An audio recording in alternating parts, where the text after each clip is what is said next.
नमस्ते जी सभी को। सबसे पहले तो हम एसपी झांसी माननीय अमित यशवर्धन जी का धन्यवाद करना चाहते हैं। इस इलाके के भाईचारे को, अमन चैन को कायम रखने के लिए, कानून व्यवस्था को कायम रखने के लिए जो इलाका 15 साल से इंतजार कर रहा था कि जाति के नाम पे इलाके के इलाकों को तोड़ने वालों पे अंकुश लगे, तो माननीय एसपी साहब ने वो कदम उठाया है। हम तहे दिल से एसपी साहब का और उनकी पूरी टीम का आभार व्यक्त करते हैं। दूसरा, इस पूरे आंदोलन में, पूरे संघर्ष में आप तमाम मीडिया के साथियों ने भी सहयोग दिया, आपका भी बड़ा धन्यवाद करते हैं। गांव राव का, इलाके का मान सम्मान के लिए जो लड़ाई हमारे बुजुर्गों ने, माताओं बहनों ने, नौजवानों ने लड़ी, एक बड़े विकट परिस्थितियों में लड़ी, इसके लिए ये सारे भी बधाई के पात्र हैं। अब मैं समस्त भाईचारे की तरफ से पूरे हरियाणा से संदेश आने लग रहे हैं। बहुतों के पास आधा मैसेज था कि वे गिरफ्तार कराया है, किन बातों में कराया है, तो बड़े संक्षेप में हमने बता दिया कि बुडाना के दोहरे हत्याकांड के संबंध में जो रजत कलसन ने 14 जुलाई को हत्यारे और बलात्कारियों के पक्ष में सभा करवाई और उस सभा के माध्यम से उन आरोपियों को बचाने के लिए अलग अलग झूठी उसने वहां पे प्रोपेगेंडा चलाने का प्रयास कराया।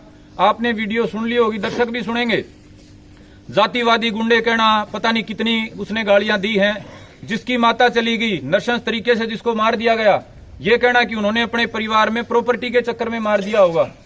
कौन बेटा सहन कर सकता है और कौन सभ्य समाज इन बातों को सहन कर सकता है। तो तमाम हरियाणा से साथियों के फोन आ रहे हैं भाई, आप सभी का बहुत बहुत आभार और धन्यवाद। और बहुत सारे साथी ये पूछ रहे थे कि आगे क्या करना है, हजारों की तादाद में वो बुडाना आने के लिए तैयार बैठे हैं। तो भाई सभी से हमारी अपील है कि हमारे को कानून व्यवस्था पे और झांसी पुलिस की जो कार्यप्रणाली अभी उन्होंने जो दिखाई है पिछले कुछ दिनों में, उससे एक विश्वास पैदा हुआ है कि कानून व्यवस्था, अमन चैन और भाईचारा कायम रखने में झांसी पुलिस सक्षम है। तो किसी भाई को भी आने की जरूरत नहीं है। अगर कोई किसी तरह का कानून व्यवस्था को भंग करने का काम करेगा तो झांसी पुलिस के साथ खड़ा होके पहले हमारा गांव का भाईचारा, फिर इलाके का भाईचारा और फिर आवश्यकता पड़ी पूरे हरियाणा का भाईचारा, जब आवश्यकता होगी आपको बुला लिया जाएगा। दूसरा भाई, मैं अपील करना चाहूंगा तमाम हमारे जो भाई जो अपने आप को कमजोर महसूस करते हैं, हम उनको मजदूर कहते हैं लेकिन कुछ लोग उनको दलित का नाम देते हैं। मैं मेरे तमाम मजदूर भाइयों से अपील करना चाहूंगा कि भाई इस आदमी ने जो गलत कर्म कर रखे थे वो तो पहले के तो चलो दबे हुए थे, किसने क्या कहा, लेकिन ये तो आंखों दिखती बात है। दोहरी हत्या और बलात्कार के जो आरोपी हैं उनको स्टेज पे खड़ा करके इसने आपके नाम को भी बदनाम करने का काम करा। वो सभा जो 14 जुलाई की थी, वो कहने को तो मजदूरों की, दलितों की सभा थी, लेकिन अपने पर्सनल एजेंडा को चलाने के लिए जिनकी ये वकालत करता है, जिनकी इसने फीस ले रखी है, उनको पाकसाज साबित करने के लिए, जांच एजेंसियों पे दबाव बनाने के लिए, समाज में जाति का बैर फैलाने के लिए, जो पीड़ित परिवार है उसी को दोषी साबित करने के लिए इसने जो वहां प्रोपेगेंडा कराया, उससे पूरे दलित समाज को भी शक्की नजरों से देखा जाने लगा है, उन पे भी उंगलियां उठी हैं। तो ये जो झांसी पुलिस ने गिरफ्तारी करी है, ये पूरे भाईचारे के साथ साथ दलित भाइयों के लिए भी एक स्वागत योग्य कदम है कि ऐसा आदमी जो उनको जगह जगह उनके नाम पे राजनीति करने का और उनको बदनाम करने का काम करता था, उससे उनको थोड़ा छुटकारा मिला। जो थोड़े बहुत इसके शुभचिंतक हैं भाई, उनसे हम कहना चाहते हैं कि कानून व्यवस्था की बार बात रजत द्वारा और आप तमाम लोगों द्वारा की गई है, तो वे कानून व्यवस्था में भरोसा रखिए। झांसी पुलिस ने जो काम कराया है कानून के दायरे में कराया है, और हम आपसे बार विनम्रता से अपील करते हैं कि इस इलाके का अमन चैन कायम रखने का कृपया काम कीजिए। और झांसी पुलिस के ऊपर यदि किसी तरह का कोई दबाव बनाने का प्रयास किया जाएगा, भीड़ के माध्यम से या और कोई लांछन लगा के, कोई इस तरह का प्रोपेगेंडा करके, तो पूरे हरियाणा का 36 बिरादरी का समाज झांसी पुलिस के साथ अपने हर प्रकार के सहयोग के साथ खड़ा होगा। और किसी भी प्रकार से ये जो मजबूत कदम इस इलाके को बचाने के लिए, क्योंकि मिर्जपुर के मामले के बाद लगातार इस इलाके में दर्जनों नहीं सैकड़ों की तादाद में ऐसे मुकदमे, ऐसे माहौल खराब करने वाले काम किए गए, जिनसे आज आपको भी लगता होगा 1 महीने में कितने हो चुके इस हार में। तो ये जो एसपी झांसी श्री अमित यशवर्धन जी और उनकी पूरी टीम द्वारा जो शुरुआत की गई है, हम ये उनको भी आश्वस्त करना चाहते हैं, इस इलाके का 36 बिरादरी का भाईचारा बिल्कुल मजबूत है। सारे जो सभ्य नागरिक हैं वो इनके कदम के बिल्कुल साथ हैं, और अमन चैन खराब करने की यदि कोई कोशिश करेगा तो भाई हम पूरी तरह से झांसी पुलिस के साथ हैं। अब आगे की जो बात है, हमारे चाचा और बड़े मजबूती से हमारे गांव का, इलाके का नेतृत्व करने वाले इस पूरे आंदोलन में Shri Jaiveer Dhanda ji, ex joint director education department, अपनी बात रखेंगे। सभी पत्रकारों को और आपके सभी दर्शकों को, सुनने वालों को सादर नमस्ते। सबसे पहली बातें सारी एडवोकेट संदीप ने बता दी हैं। मैं एक चीज कहना चाहता हूं कि एक दो वीडियो में इस तरह के संकेत मिले हैं कि इन चीजों को जाति का आधार देने की कोशिश की गई है। ये किसी जाति के व्यक्ति की गिरफ्तारी नहीं है, एक देशद्रोही की गिरफ्तारी है, एक ऐसे व्यक्ति की गिरफ्तारी है जिसने हमारे भाईचारे को खराब किया है, कोशिश नहीं की, खराब किया है पिछले 15-20 सालों से, उसकी गिरफ्तारी है। और उसकी गिरफ्तारी का हर सभ्य समाज के आदमी, हर आदमी को स्वागत करना चाहिए। हम सभी उसका स्वागत करते हैं।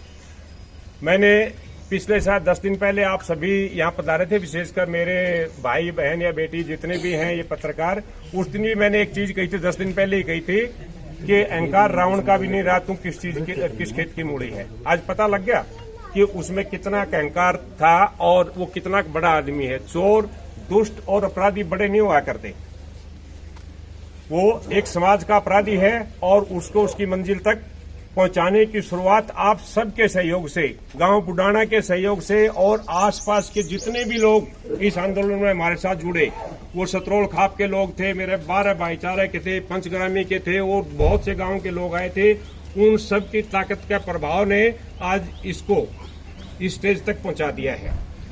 एक बात, क्योंकि मैं सिर्फ शिक्षा विभाग का अधिकारी नहीं हूं, बेसिकली मैं एक सोल्जर हूं और सोल्जर की तरह से ये कहना चाहता हूं कि यदि कोई आज भी इस दुष्ट के साथ खड़ा होगा तो उसको सीधा सीधा सा इस सामाजिक व्यवस्था से टकराना है। और सामाजिक व्यवस्था इतनी कमजोर नहीं कि उनको ना कुचल दे, कुचल के रख देंगे ऐसे देशद्रोही लोगों को। ये किसी जाति का विषय नहीं है। मैं ऑनरेबल एसपी साहब से, यशवर्धन साहब से भी कह रहा था, 5-7 दिन पहले गांव ने भेजा था हमें, मैंने वहां भी कहा था सर आप चल के देख लीजिए मेरे गांव में, भाई ये दानक समाज से थे ये बच्चे जिन्होंने अपराध किए, अपराधी दानक समाज के। बाकी भी हमारे भाई जैसे पहले रह रहे थे गांव में, आज भी ऐसे रह रहे हैं। आप लोग देख रहे हो, मीडिया वाले भी सारे देख रहे हैं, गांव में भाइयों से जाके बात कर लो। हमारे दिमाग में दूर दूर तक भी ये बात नहीं होती जाति व्यवस्था की। मैंने उस दिन भी कहा था मैं समाज शास्त्र का विद्यार्थी हूँ, जाति व्यवस्था की सच्चाई को जानता और समझता हूँ। जाति के लिए कहीं कोई गुंजाइश नहीं है, लेकिन गुंडागर्दी की इजाजत भी नहीं होगी। प्रशासन सजग है, मजबूती से काम कर रहा है और प्रशासन को जिस तरह की मदद की जरूरत होगी लैंड ऑर्डर बना के रखने के लिए, वो व्यवस्था एक कानून के दायरे में रह के और हम प्रशासन को देंगे। मैं एक बार फिर विशेषकर जिन लोगों ने जाति के टैग पहन रखे हैं उनको कहना चाहता हूं, अगर जाति के टैग पहनने से तुम्हारा भला होता तो हो चुका होता 70-80 साल होने को आ गए। इंसान बनिए, भारत के नागरिक बनिए, हमारा सबका उसी में भला है। और इसको तो इसकी औकात पता लग गई है। और जो लोग इसके आसपास इसके चट्टे बट्टों के रूप में घूम रहे थे और सोच रहे थे कि हम पता नहीं कितने बड़े मजबूत किले में हैं, आज उनको भी औकात समझ में आ गई होगी। एक अच्छे इंसान की तरह रहिए, भाईचारा बनाने में मदद कीजिए समाज की। और अगर कोई उसके साथ खड़ा होके और लैंड ऑर्डर को डिस्टर्ब करेगा, पब्लिक प्रॉपर्टी को नुकसान पहुंचाएगा, पब्लिक प्रॉपर्टी हमारी प्रॉपर्टी है, सरकार की नहीं होती, सरकारें बदलती रहती हैं, वो हमारा आपका पैसा हम इनकम टैक्स देते हैं, उससे व्यवस्थाएं जुड़ती हैं। अगर किसी ने पब्लिक प्रॉपर्टी को नुकसान पहुंचाने का कोशिश किया, हमारे भाईचारे को नुकसान पहुंचाने की कोशिश किया, उसका इलाज हम करेंगे। मैं दोबारा कह रहा हूं, उसका इलाज हम का मतलब समाज का 36 जात का भाईचारा करेगा। अब ये परिस्थितियां इतनी खराब कर दी इन लोगों ने कि अब सब कुछ किसी को दूसरे के भरोसे नहीं छोड़ा जा सकता। आप सब ने पहले दिन से बहुत मदद की है, बड़ा सहयोग किया है, मैं आप सबका बहुत चल रही थी। क्योंकि ये रजत जो है ये हांसी बार एसोसिएशन का मेंबर है, तो बाहर के तमाम साथियों से मैं कहना चाहता हूँ कि भाई इसने जो काम करे हैं वो वकील के लायक काम नहीं है। देश की आजादी की लड़ाई में महात्मा गांधी से लेके पंडित जवाहरलाल नेहरू से लेके सरदार पटेल से लेके बिपिन चंद्र पाल से लेके जितने बड़े नेता हुए हैं, तमाम वकील हुए हैं और उन्होंने देश और समाज को बचाने के लिए लड़ाई लड़ी है, ना कि बर्बाद करने के लिए। तो तमाम मेरे वकील साथियों से मैं अनुरोध करना चाहूंगा कि हम भी बार के मेंबर रहे हैं, 5 साल मैं भी बार का मेंबर रहा हूं और भी हमारे गांव के और इलाके के 36 बिरादरी को चाहने वाले भाई बार के मेंबर हैं। तो बार के जो तमाम मेंबरान हैं, चेयरमैन हैं, तमाम साथी हैं, उनसे अपील है कि वे रजत के बहकावे में आके कोई भी ऐसा कदम ना उठाएं जिससे पूरे वकील बिरादरी की, काले कोट की, आम जनता में, सभ्य समाज में इज्जत खराब हो। रजत ने कोई अच्छा काम नहीं किया है। रजत ने वकील के रूप में पूरी वकील कम्युनिटी पे दब्बा लगवाने का काम करा है। हत्यारों और बलात्कारियों के पक्ष में सार्वजनिक रूप से खड़ा होके उसने ये संदेश दिया है कि भाई हम वकालत तो जो अंदर तो करेंगे ही, और बाहर भी पब्लिक को भड़का के जांच एजेंसियों को दबाव में लाने का और न्यायपालिका को भ्रमित करने का और आम समाज को गुमराह करने का ये काम भी हम करेंगे। ये जो काम उसने किया है, ये जो एडवोकेट एक्ट है उसका भी उल्लंघन है।